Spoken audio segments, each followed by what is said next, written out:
Matt, nice to see you, and thank you for speaking up about something so horrific. To hear that we already have strike teams, if you will, in the country hunting our president.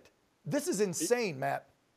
The 5 teams I was briefed on are just the 5 teams we know about. Sort of like cockroaches in Florida. If you see one, there's probably 10 behind the wall. And I think the last point you made in your monologue is a really important one that I want to draw sharp focus on. Mm-hmm. It's not just that the American people no longer believe in the capability of the Secret Service to protect President Trump or others.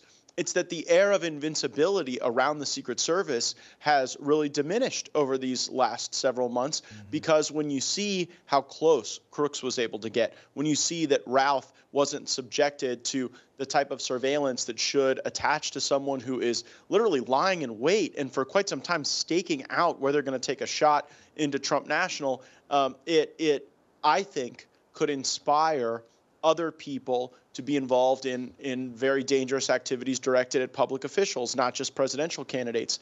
And when it comes to these 5 teams, like, just imagine how eerie it was for me to hear, like, on a Thursday that there are 5 teams and one of them has connections to Pakistan, one to Iran, one to Ukraine, and then 2 that originated domestically here in the United States. And then you see this Routh guy who is rhetorically and proverbially wrapped in the Ukrainian flag. So the big question here that we've got to get to is, who was funding Routh? Thank you. Routh had the resources to travel all over the world, ostensibly to recruit freedom fighters for Ukraine. How many did he actually recruit? Or was that a cover to engage in a bunch of foreign meetings to then do harm and violence here in our country? We don't know, but you have to follow the money. Now, I want to give credit where credit's due. Customs and Border Patrol knew there was something wrong with this guy. When they encountered him at the border and they were looking at where he'd been and what his story was, it didn't make any sense. They asked him who had been funding all of these adventures, and he said his wife.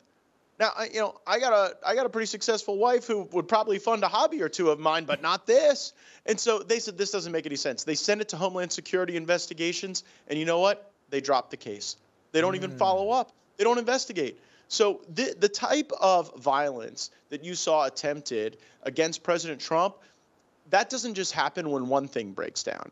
There are multiple breakdowns here on the intel side, on the Homeland Security investigation side, and certainly on the Secret Service side, where I think Chairman Comer's criticisms are well taken.